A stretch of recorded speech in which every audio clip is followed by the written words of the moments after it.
I think there's a definite tension between inclusiveness and place. Why? Because I believe that places, it's about differentiating one place versus another. The more generic, the more undifferentiated, the less kind of focused and actually meaningful. Do you think the UK will meet its 1.5 million homes target? The most urgently required product is a better place to live. But there's nothing on the market. They have carpets of 2-story housing. It's a waste.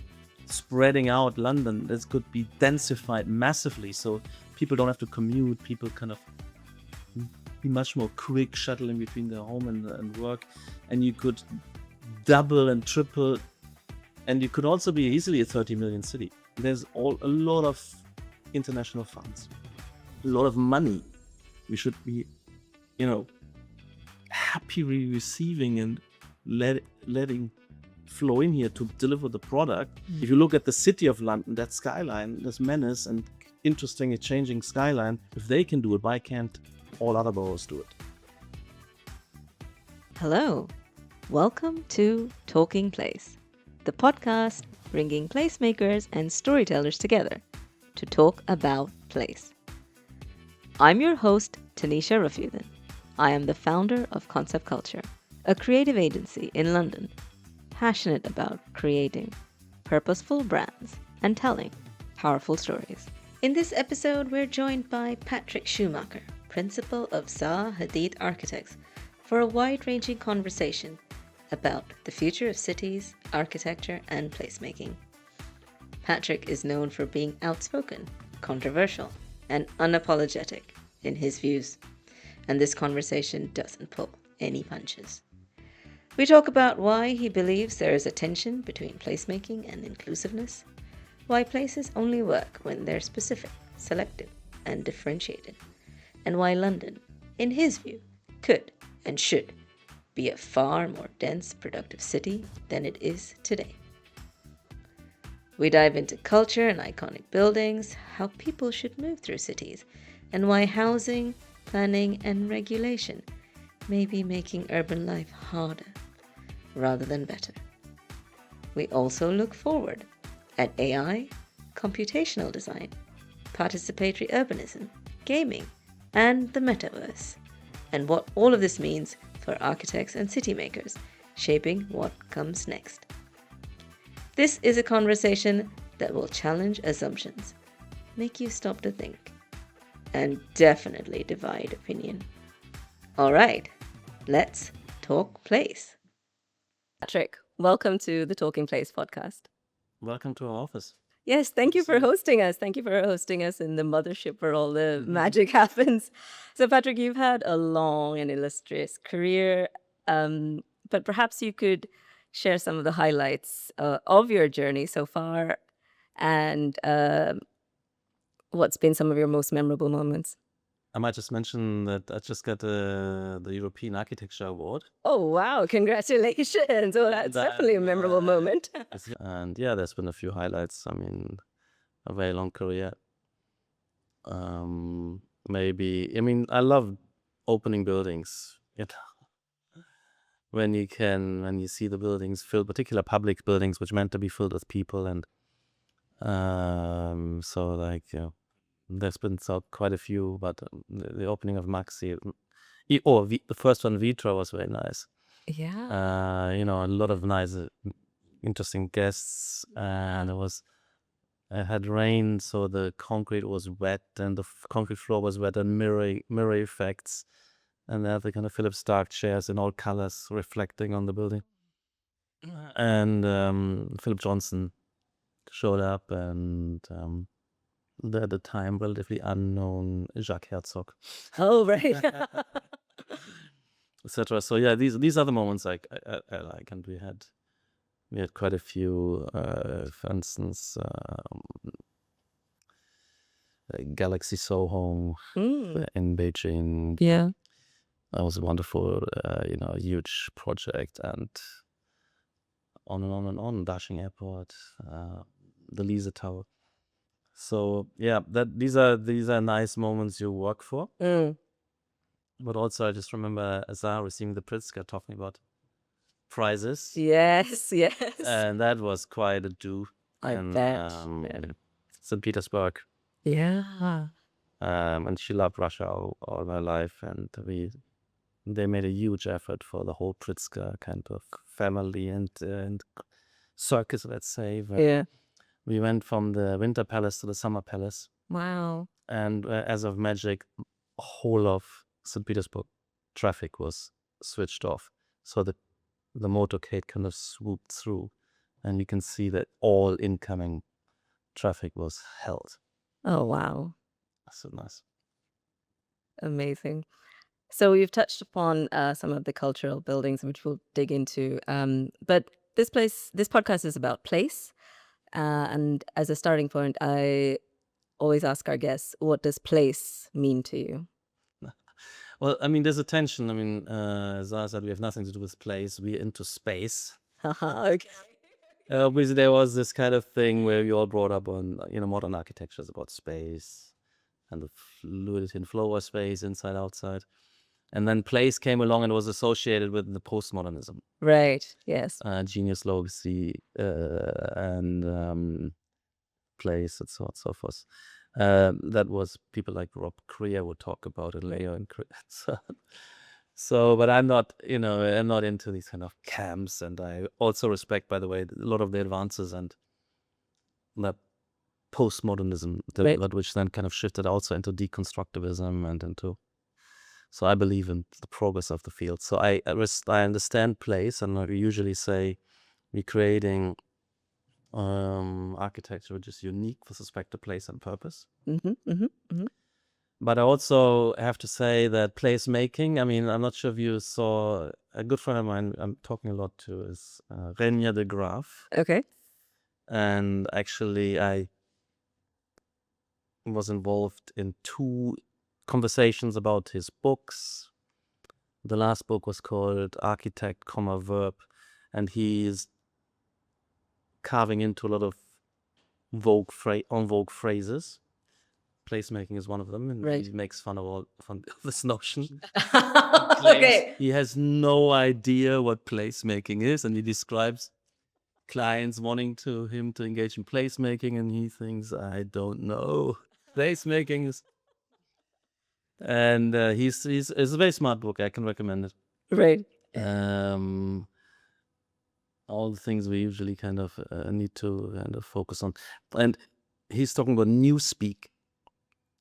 Which is or let's say, prof speak, which is a version of Orwellian newspeak. Okay. Where everything gets kind of euphemized and anyway, so I do have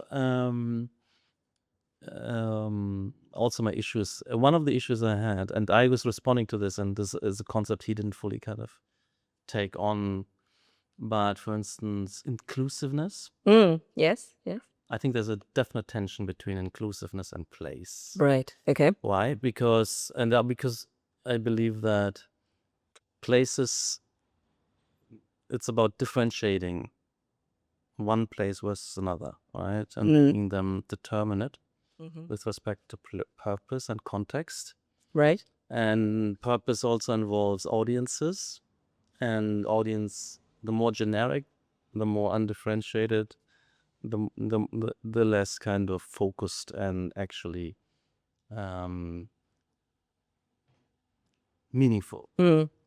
So, and I find I connect that with the kind of the blandness of public spaces or places which are run by the public authorities, the government.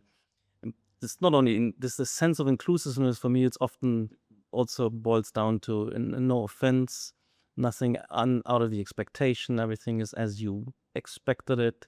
The lack of stimulation, in the sense, and maybe public authorities have to treat things like this, and it becomes a kind of small, kind of the mean voter, as that is being addressed, and so, and then the protocols of interaction and so on are kind of very stereotypical.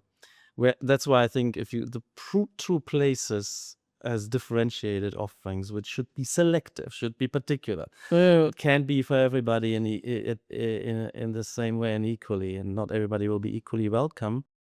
Otherwise, it becomes kind of nobody is really particularly addressed. And that's also as somebody, and that's why I also love the privatization of public space. They're still public. I still think everybody can come. Obviously, it's not about deliberately, explicitly excluding. Right. It's not like on having a bouncer there and Yeah. at the door. Yeah. Although But the I security, don't know, visible if it was security I mean, guards. there's also something else. Bouncers kind of trying to curate Yeah. an audience. Yeah. So I don't like it, but I understand it.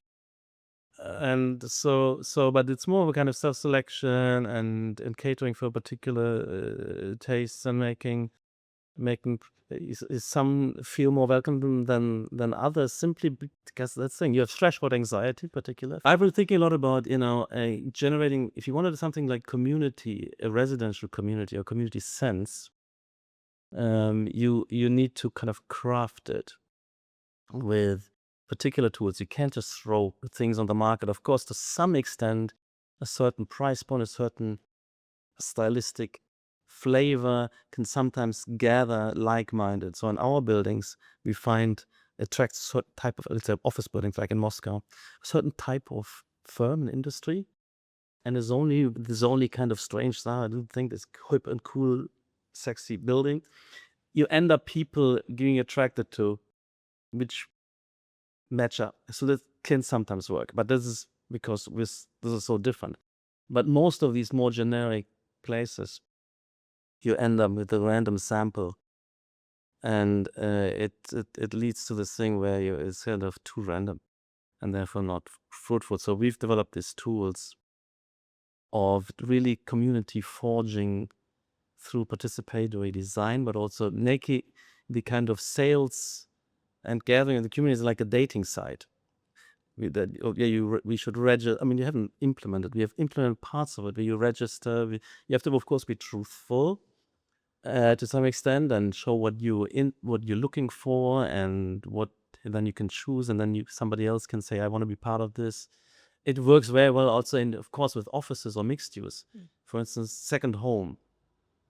This guy who's been getting the best tech firms who want to be close to each other, and then values created, synergy value over and above the sheer square meter and occasion. Well, it's also good it's next to Google campus and it's within the fintech kind of cluster, but then more specifically in that building, there are all these firms which are eager to be next to each other, to learn from each other, and so on and so forth. And that then generates value, and you can monetize it, but it's literally use value and generates productivity. But this is something you have to kind of particularly curate, and you have to be quite exclusive about who you're bringing on, and some anchor tenants and so on, and you can't just sell it to the first through the door. Then you give it. And I know that from the Shah, they're also curating. They don't just say any insurance company take the whole building. They want something, and that means we have to be excluding a lot of options, and we have to be quite narrowly in there who we invite in, because we want to generate something which has surplus value. So here it is. Inclusiveness is a false ideology, and placemaking needs to be decoupled from this mixture. So you have an element of exclusivity to be actually a place. I see. So another question I ask everyone on the podcast is, what is your most favorite place in the world? Ooh. Well, I mean, London is definitely my favorite. Right. Okay. It's going to be, it won't be hard pressed to find anywhere else. The second, with a bit of distance, is New York. Right. As culturally, New York could be a good match. Right. But I don't like the noise levels. Right. And the kind of asphalt jungle. Right. I mean, I like it sometimes, but it's too relentless. Not enough relief space. So here you go around the corner and you hear the birds sing, or you're a quiet place. And then you get more sunshine, because if you have all the towers, you get the sunshine is not hitting. I love sun. So for that reason, and it's better connected. I mean, I like Europe. You're faster to the Middle East. And back to New York, it's not so far. So I do find London was clearly number one. And within London, East London. Oh, wow. Okay. Okay. I've kind of left West London behind. Right. East not London is connected, where not it's at. Yeah, absolutely. I have to agree with you. I love London. It's, to me, it's the best city in the world, and I will fight anybody on that premise. I mean, I have visited like over 200 cities. I'm an avid traveler. I travel a lot, and so my heart always finds its way back to London in terms of the cultural offer, opportunity, this connection of neighborhoods, and like you said, you can find your people, you can find your communities. Maybe it's Shoreditch, maybe it's Camden, maybe it's Bermondsey. You will find your communities, all-encompassing melting pot where people of all sorts of inklings will find their places based in London. And that's what we're here for. Yeah, that's exactly And that's right. what also brings everybody from around. We couldn't find this kind of crowd Yeah. anywhere in Germany, not even in Berlin. I mean, it's just not the same. Mm. So a company like this couldn't exist in any other city in Europe. That's so interesting. That's another win for London But also, as well. the other great firms, Foster and Rogers and That's true. That's true. and share and big, and they can share staff. Oh, that's true. Shuttling all the I mean, talent. as you know, we got the CEO of Foster's. Yeah. So just have somebody else you could. That's amazing. Skills and oversight, and so it's not something I couldn't have hired the former CEO of Foster in Berlin. I mean, well, there you go. Another couple of plus points for London. So I'm very interested in what the future looks like, and as a city lover, not just as a traveler, as an urban dweller. I've lived in cities all my life. I've lived in Mumbai, in Hong Kong. I've lived in London, big metropolitan cities. And I understand you have a lot of views of what the future city looks like. So from your perspective, how should cities and places be evolving to meet the needs of the future? London so many people want to come because it's a super synergy hub for many industries, academically, learning, but whether it's the media or architecture, engineering, filmmaking, fashion, finance, legal. The law is the super hub of the legal profession for many, many years. And so I think it could, and these things also synergize. So you could finance people need the great lawyers, and the developers need the finance, and we need the developers to have funds too. So it connects up, and the media and film and news media and photography, these are feeding into our work. So these needs large cities. And of course, they need to remain livable. But as somebody said yesterday, London has 600 stations within its so connectivity compared to Mumbai, which maybe 50 stations. So that's and you have cycling, and you have lovely spaces, and I can walk everywhere I want to go. I'm no longer what keeps me fit, and it's fast, or cycle. So everything is accessible. It could be much more dense. It could be more. So, always looking at with my students at this whole area between the city of London, the Square Mile, and Canary Wharf, that whole kind of semi-wasteland of Wapping, and totally non-dense, or right behind, for instance, at Liverpool Street sits into North, Shoreditch and beyond, and Wood Green and Finsbury Park. They have carpets of two-story housing. It's a waste. Spreading out London, this could be densified massively, so people don't have to commute. People kind of be much more quick shuttling between their home and work, and you could double and triple, and you could also be easily a 30 million city. That means you can empty out half of the UK, or all of the UK, or all of England, into London, Greater London. Let's call it Grand London, and that's what it should be. So I think I love this idea, of the Randstad, for instance, in Holland. All of Holland could. So the whole of England could go in here. Scotland could be separate. Could be separate country, and that would be very, very healthy. I think very kind of dynamic.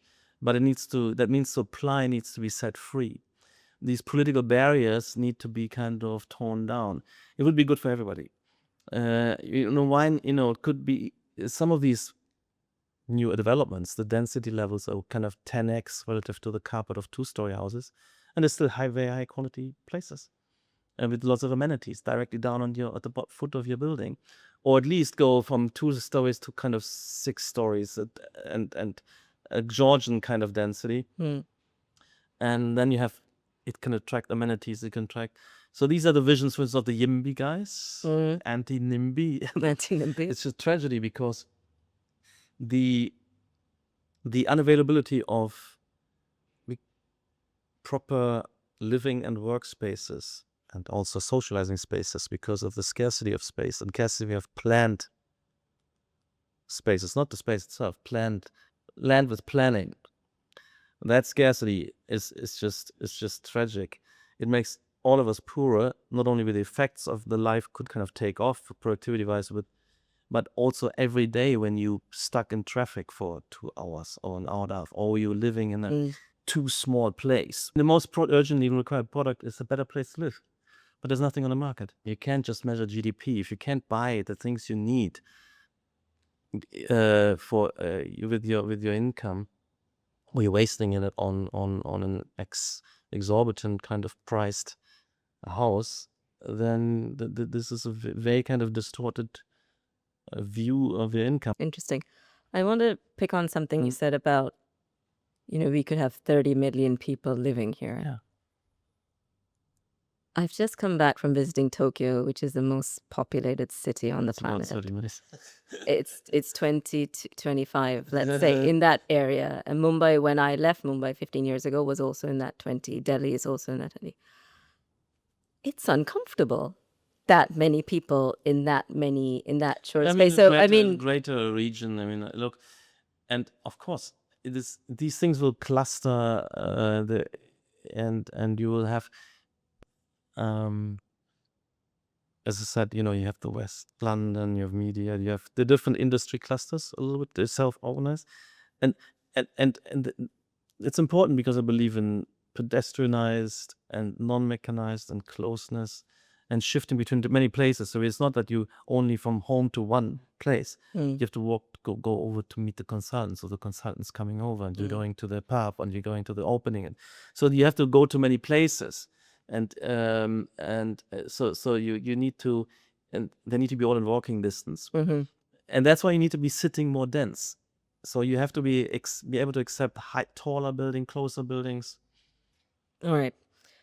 So let's talk about culture now. I'm a big fan of culture. I'm self-proclaimed culture vulture. Like I said, I travel around the world, and one of the first things I do, I'll visit a museum or whatever. And obviously you have a huge portfolio of very recognizable and world-renowned cultural icons. I recently visited Seoul. I visited the DDP. I watched it go from day to night, and then watch the lights coming on, and then people using the space. I sat there for quite some time, and I did a similar exercise at the Ali Haidar Museum in Baku.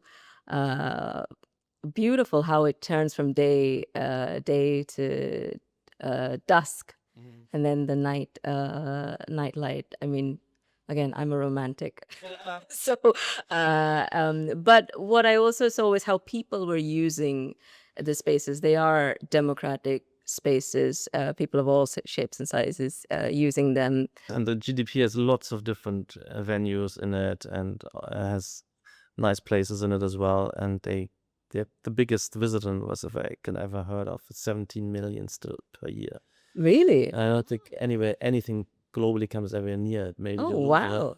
Okay. Only Okay. the Louvre might be more. So that's amazing. But Yeah. Of course, Korea is a populous nation, and Seoul has a large city, but they're doing very well in terms of playing the spaces. So I do believe in that, and I do like kind of the buzz of Tate Modern, for instance, or as I said, South Bank, and just roaming around there and looking what's up, and maybe looking at an exhibition or going to a movie and so on. I do like the cities like this, and you need places. Whether the architecture should be iconic or not, I don't know. I mean, it needs to have this kind of porosity and generosity of exterior and interior spaces, which hosts, and where you can have buskers coming out of stalls and activation. Like in the South Bank, the book selling and all of that. So I do find that quite important, and markets. We're doing a new cultural center which also has a diversity. Opera house is the theater, a museum of the sign of the future, and we also have a lot of exterior spaces, and to have double height, so you overlook. You have a plateau and platform and lower garden, upper garden, so you can do that a bit on level, so you can see people staggered in space and can overlook something, or look up something. That's quite nice. So it's only flat. If it's totally flat, then it obscures itself. Yes. So I like the three-dimensionality. Yes. So also on the Royal Festival you have that. Yeah. The terraces, or you have the atrium, and you can go up and look down, and you use relief, and you have transparency. You can roam through it. This is the kind of thing we also done with our spaces, with Baku, so we can learn also from the places we encounter and use. Yeah. And I love the canal. I'm living close to Regent's Canal. Right. I've lived a few times. I've lived at Camden End. I'm now living on the Shoreditch End. Yeah. And the canal is wonderful because it's so fast. Because you can walk. Because you don't have to stop at traffic. You don't have to swallow all this dust, and because you can kind of channel through, and you still get nice little distractions of some people hanging around. I mean, it's very populated. Yeah. In summer, particular, people just camp there, but sit on the floor and picnic there. But you still have a few kind of coffee shops and this and that, and you can just literally kind of zoom, teleport to Paddington. I love the South Bank. Yeah. I mean, the whole riverbank, you should be able to walk. Yes. There's one line, and then the canal, Regent's Canal. Yeah. And then I proposed another line, which was Oxford Street, Yeah. which they don't manage to pedestrianize into New Oxford. Well, they're trying. That's what they're trying to do. Or they did a little bit partially into the City of London and on. Yeah. So these lines. Yes. And it would be wonderful. And I don't know why they can just do it. I mean. Yeah, no, I agree. And then I had a few lines crossing up, so it kind of grid, and then having in this grid totally pedestrianized a series of lines. For instance, you can come up the Millennium Bridge and go up next to the Barbican, go up Goswell Road, and go up to Islington and Finsbury Park. I've identified all these lines, which should be fully used. For instance, Upper Street should be totally pedestrian. It was on that line. Yeah. And then you throw out all the cars and buses. That's extremely important. The other thing is, need to be central lines. So I often walk, but I don't want to walk then on Theobald Road. Why? Because it's too much. All this. It's actually the buses. They're the first that should be electrified, because the amount is so toxic what you swallow. So then you have to go a second layer, but the second layer is 2 times as long. Yeah. So it needs to be the primary lines, and then you can have nuggets of total pedestrianization in that. So for instance, like the West End. And maybe the few other spots like City of London. Like, for instance, I'm very used to it. In Germany, you have the city center is fully pedestrianized. Any major city has a large chunk of the inner city. We don't have that in London. So we have the Cologne, Bonn, Munich, any city, Frankfurt, they have it. And it generates a lot of opportunity. Of course, there's also, the more popular, inclusive. Yes. And then but there's many other lines we have. So I think that would be another one. Where we should have a kind of a certain contiguous network pedestrianized, plus these lines. Yeah. And going back to Seoul, they've reclaimed the canal. And they upgraded to, I can't pronounce the names. I'm not going to attempt to, but because that's a nice recent memory, they've cleaned it up, cleared it up. They've got little bits of public art, and it's beautiful. Like even in the heat of this scorching sun, the time that it was also full. The urban renaissance, Chicago's doing that. Yeah. And these cities, there's a reconvergence of activity into these city centers. Yes. Well, and that's very important because that's new. What I call, post-forest network society. That's kind of knowledge economy in the kind of industry. Yeah. Where everybody can do very few people have to do the kind of assembly line. No way you should. And they all do R&D and marketing and Yeah. and they have to congregate in cities, and they should be more dense, and you don't have to, and that's why the traffic needs to be managed in ways so that there's more space for so that is it, that will be hugely liberating for the city. I think you probably have a view on how the UK is going to meet its 1.5 million homes. There's a lot of international funds, a lot of money we should be happily receiving and letting flow in here to deliver the product. They just don't know where to put it. It's not clear enough, and the rules are not clear, and the opportunities aren't cleared up. So there's this huge privilege of London of having all this capital and don't have the opportunity and have uncertainty, which makes it basically stoppage. And there's been other things like neutrality with the sanitation and so on the properties, where the real problem comes from agriculture. Now they're imposing all developments with virtually prohibitive. If you don't build or have a new plant for water, whatever, plants you can't build. So there are so many. And then the other thing is I've noticed over the years is wherever you go with a property where they're densifying, like Elephant Park was much denser than the previous. Better quality, better. But in the conversation when I looked at it, because I was on a starting price, I looked with the developers, they said, but we could have easily put double and sold well. Somebody decided, and this was all new, so nobody was infringed upon. It's the same as Canary Wharf when they build up, Woodruff, make a new district. It's not like you're building a tower next to somebody and rights of light or anybody is compromised. Everybody can look at the product.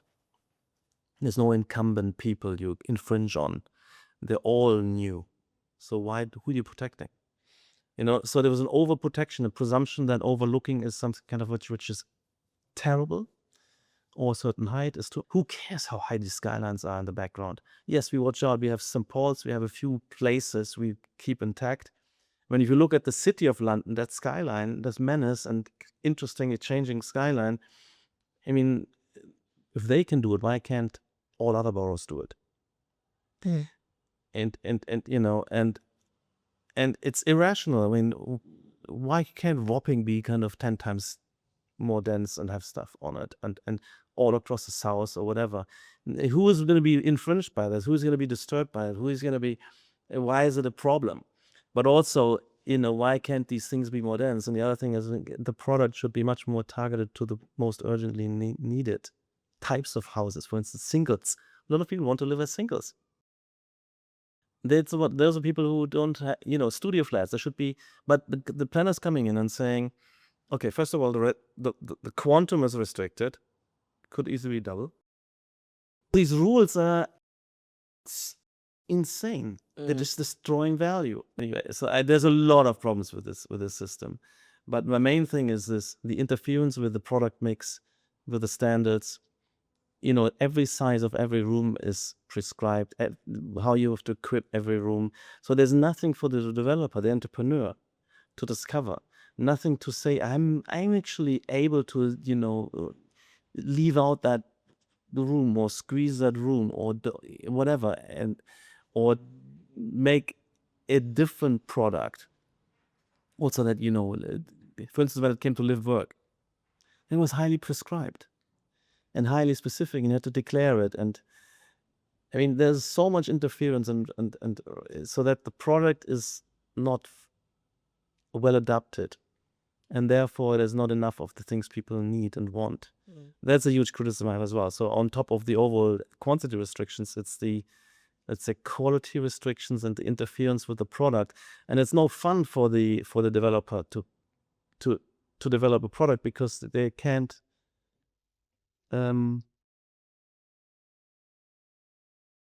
it's all prefixed.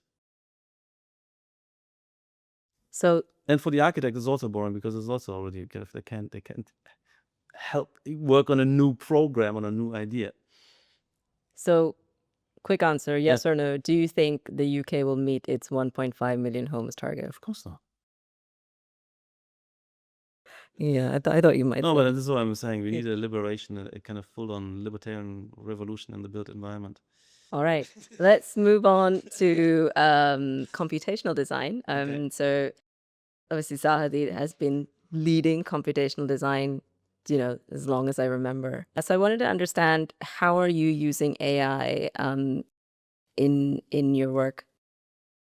Well, I mean, computational design was very, very important and is important and continues to be developed irrespective of the kind of recent image AI. So algorithmic design, optimization, a lot of the Grasshopper world with plugins to form, find, and optimize. We also developed some kind of tools for simulating occupancy interaction processes, and also, machine learning for furnishing and distributing furniture and spaces. And also now you can use AI to write code. Actually, I recently started doing that again. Yeah.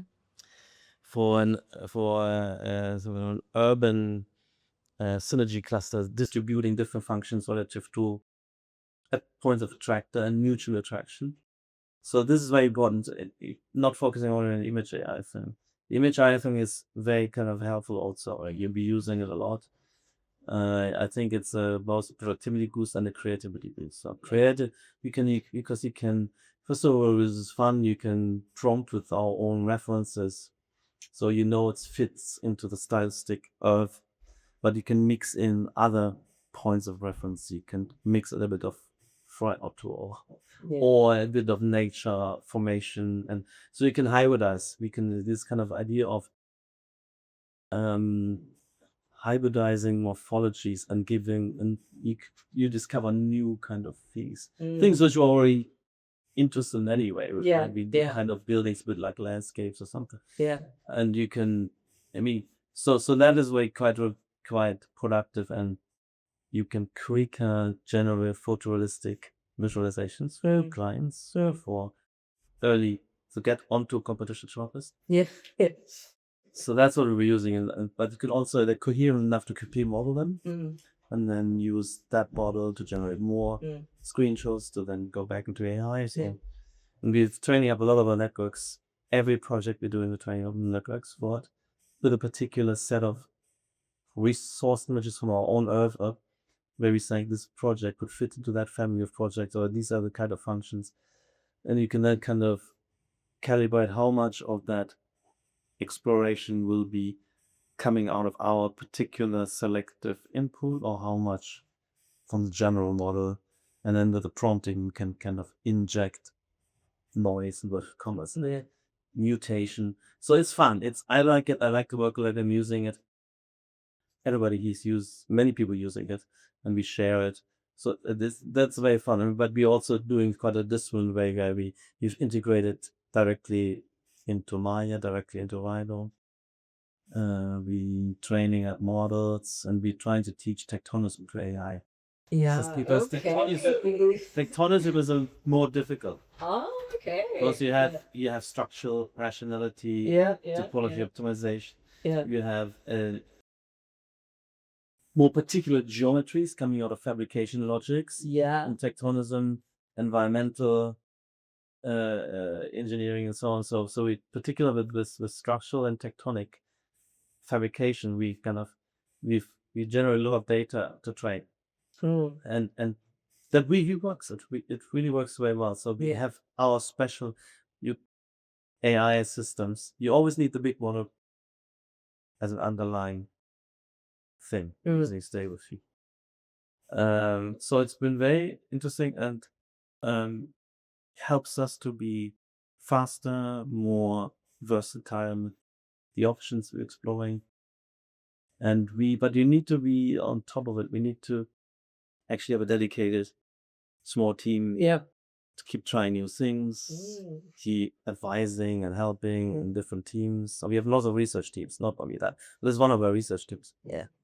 On the AI security. But we have others to do with geometry optimization, with sustainability, with planning, optimization, visibility, connectivity, algorithms, and so on. So the AI thing that was so interesting because it shows the desire of a lot of people dabbling with design. Actually, they want to do this kind of architecture. So 80% of any AI generated architecture is, I'm not talking about decent quality. But it shows a desire. So I think parameters I want to mention occurred in and because desire is so strong to have it. Metaverse will also have a lot of metaverse designs, kind of more parameters aligned than the actual physical real world designs. So going back to the Venice Biennale, I did read up of your installation. It's called Participatory Urbanism. It demonstrates the untapped potential of video game technologies in architectural research and practice. But we have real examples in Prospera, US Prospera.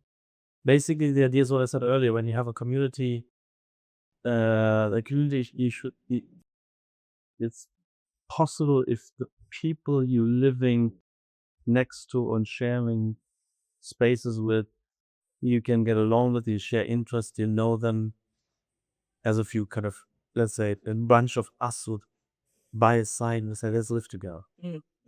And you can create that also in the market by having this kind of dating site in. So it's this combination of video game technology because of the 3D and playing around with modules, but also the dating and the assembly of the units, and also determining whether the unit is, as I said, bit like Seoul, China, whether it's residential, retail, office, and you play something and you invite others to say, who wants to come next to this? Or then you can also share spaces. Let's share gym, let's share terrace, let's share kitchen, or not, maybe.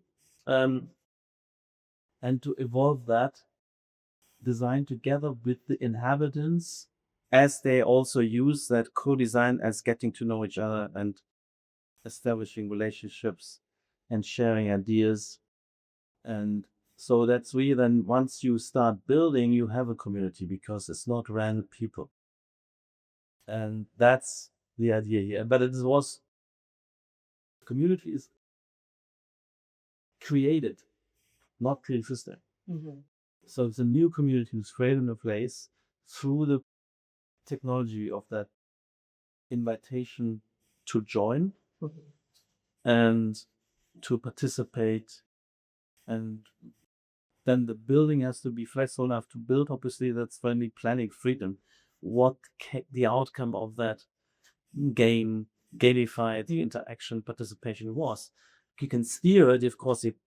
That's why modules are so important. You can have different types of modules, different sizes, and later on different interior modules. So it's kind of it's easy for a layperson to drag and drop there. You could say, I want to, these voxels. You gather a bunch of voxels and you can do them on one floor, across 2 floors, across 3 floors, and you can determine which voxel will be these 3 that make a long living room, this one is a bedroom, etc. So that's the idea. And then also different character for public spaces, and whether, somebody said, okay, let's put a FC, all these guys have gathered, maybe I'm putting a cafe. And we have another client who is trying to implement this somewhere at least. So that's the idea. It is basically the community is created and it's a market process. And we believe that this way, like second home, you can generate more value for the developer but also for every participant. And the idea is that when you do the 3D in a video game, that you can visit any interim state of this and you immersed in it. So it's easier to understand it because you can walk through your spaces. Yes. And then you can stand there and flip this out or something else and keep looking at it. It was like really people build their kitchen. So these tools have been around. And you could also, as a developer, you can also iterate, or you can look at the overall immersion. And I think this is a very good proposition that requires kind of sufficient planning freedom. Yeah. You can still enforce an overall quantum, fine. Yeah. You can still, if you tell me, okay, there's a certain ratio of uses, the less prescription, the better. But we can also still do with some degree of prescription, or even says it has to be all residential. Yeah. Fine. Okay. But then don't prescribe the unit mix. Anyway, this element where you meet others and where you can place yourself next to it, that remains even if there's more restrictiveness. So, but I think to really have the community emerging, the task of playing with the assignment, and then play something, and everybody else is notified. So we would build this kind of social media. It's like a social media platform. Yeah. Design and social media in one. You can write to each other, you could talk, you can in live meetings. So we do it. It's the metaverse here. Yeah. We do it in the metaverse all the time. We eat together and look at something together, discuss something. Yeah. So that's kind of metaverse version. I mean, it could also work with less immersive.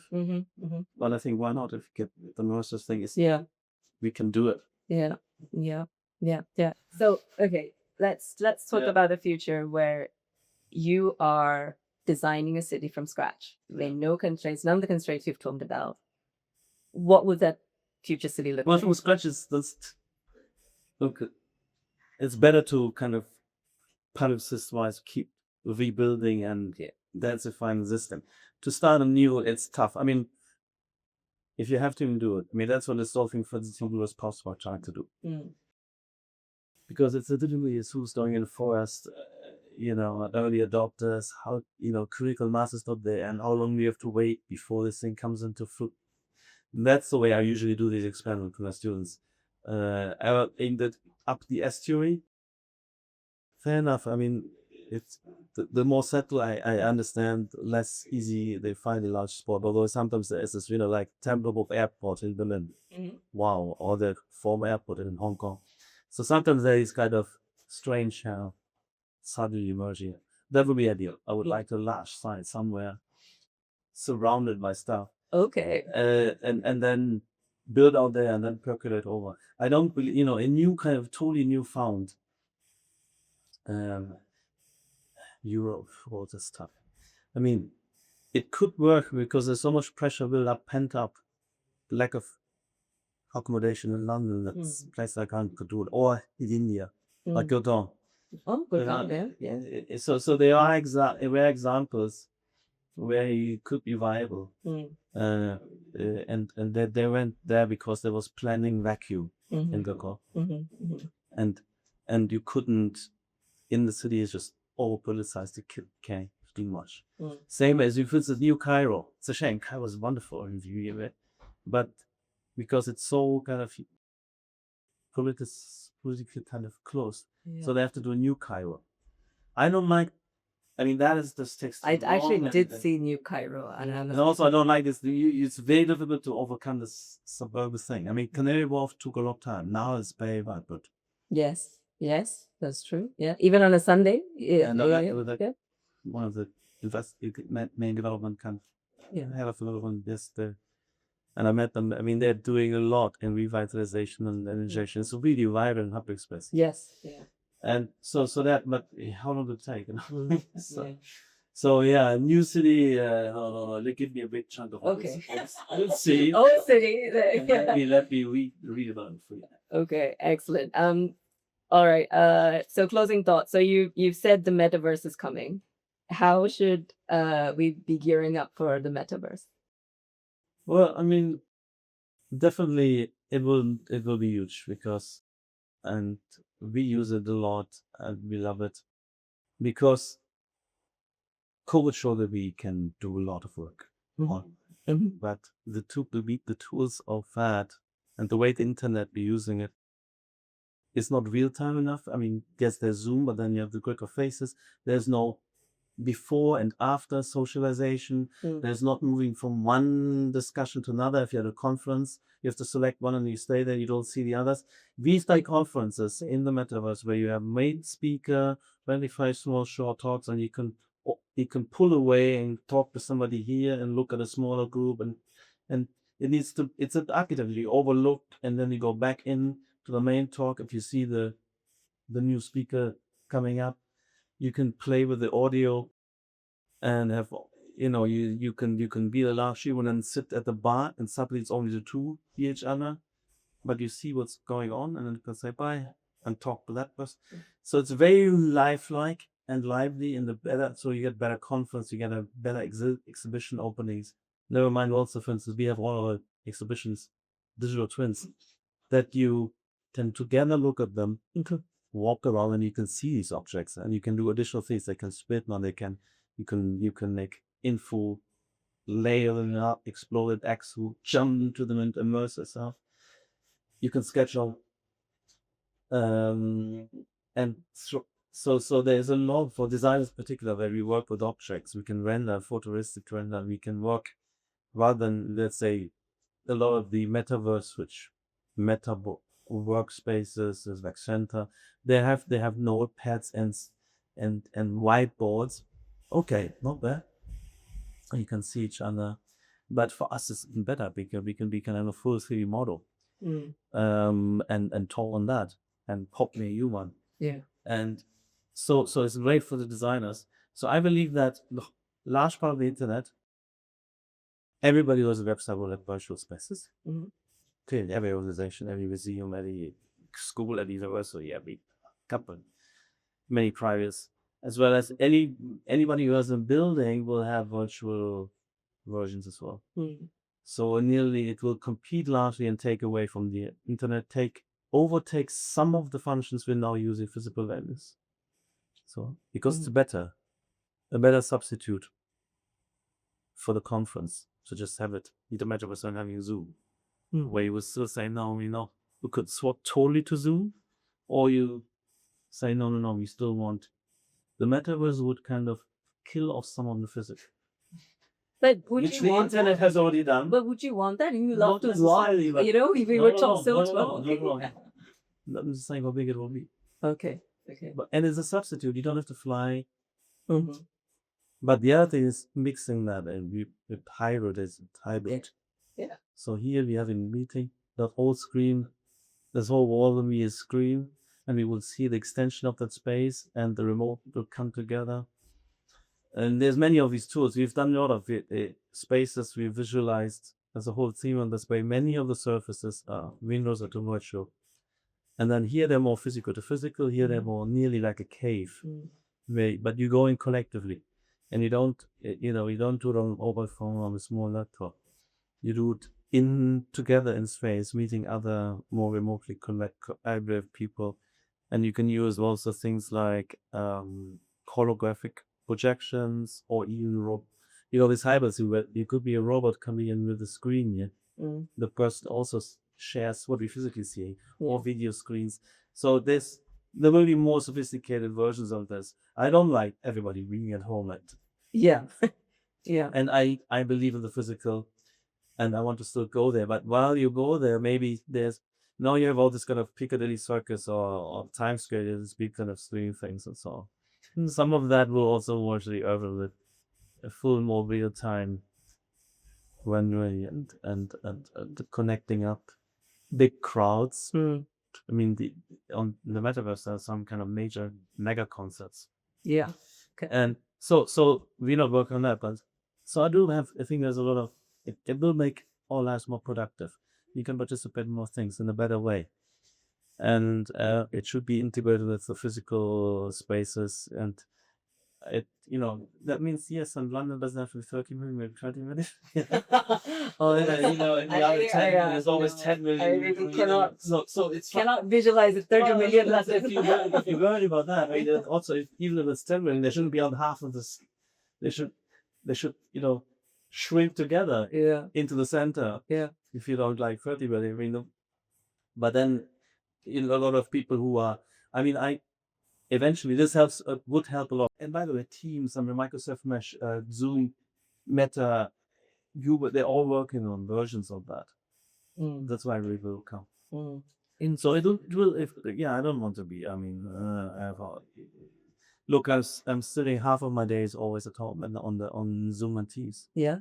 and then the other half I'm coming. But this is my concern as well. Like if we visualize cities and future spaces only virtually, No, when I are we don't going to think- exercise? As humans, we No. need to move. We No. absolutely need to move. We were not No, born exactly. That's what I'm to saying. not That's move. Yeah. Palestinians. Yeah. When No, you- we have to be. Yeah. It has to be more. 100%. You need to be. You need to definitely. No, Yeah. that's not my vision. Yeah. That's not my vision. But I think it will be big and will be better than and more intuitive, more integrated. Yeah. I mean, eventually we might have all these various Google glasses. Yeah. I mean, I can show you later. I mean, the AR Yeah. of some of the furniture. I mean, Yeah. it's literally you put the chair here, you Yeah. build from all sides. Yeah. Yeah. Yeah. No. A table, a chair. I'm piano, totally later. for it if it So helps our AR is all- lives. But I'm just very concerned about a reality where we're just indoors because everything is virtual. So, so Patrik, what's next for ZHA? What can we look forward to from the practice? Well, metaverse, of course. Metatopia. I mean, that's what's Metatopia. happening for- it's- So it's- can it's people access expanding, like, this? not yet fully. I mean, Okay. yeah, we have a lot of people. We have thousands of people who are regularly can. But it's not open it's not- to not the yet. public. And Okay. we're enlarging. It's a city now. Okay. I believe it's going to be scattered, isolated rooms, Yeah. which are only linked by name and hyperlinks.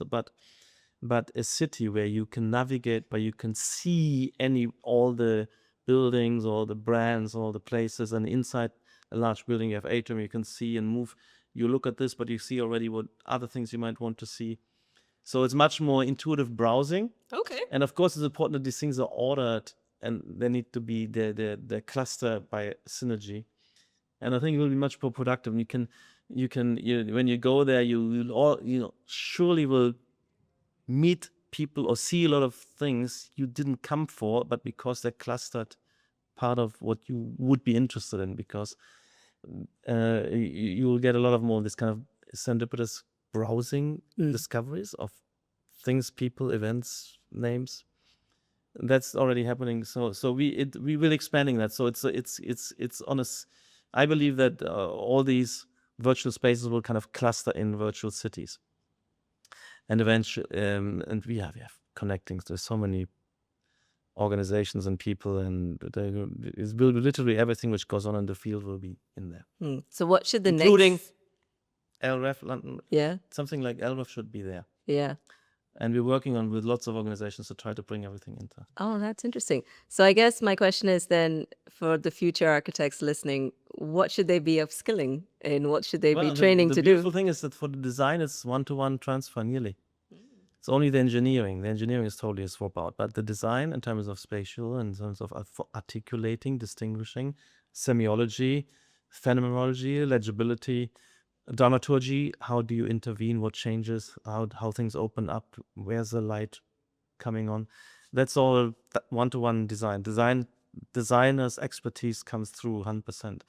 But of course with different engineering kind of constraints. Refreshment rates, polygon counts, not loads and and so on, but acoustic design, Yeah. lighting design, of Yeah. course, that's very important. Yeah. How do you spatialize the sound? How much does it transmits? Yeah. Where do you make sound isolation?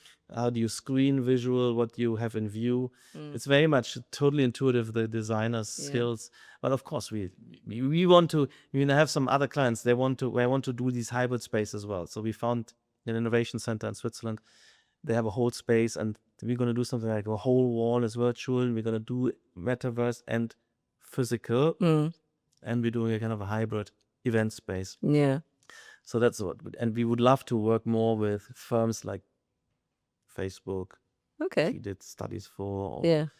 or Google. Yeah. I mean, I'm very much into things like work environments, high tech work environments, Yeah. tech clusters, Google Campus, things like this. These are my favorite. I would love to have, and we have specialized teams for that. Yeah. Yeah. And so we did the Moscow Technology Center for Sberbank. It's the most projects similar to this. Okay. We did a few things. We did a big headquarter in Guangzhou, which is similar to that, and we're doing some kind of new tower in Shenzhen, and Oppo headquarter. Oppo headquarter with huge atrium, and we pulled Yeah. learning from Rogers, pulling out the cores. Yeah. Floor plate is free, Yeah. atrium, So these are the kind of projects I like. I mean, museums are lovely, but I would prefer to do something like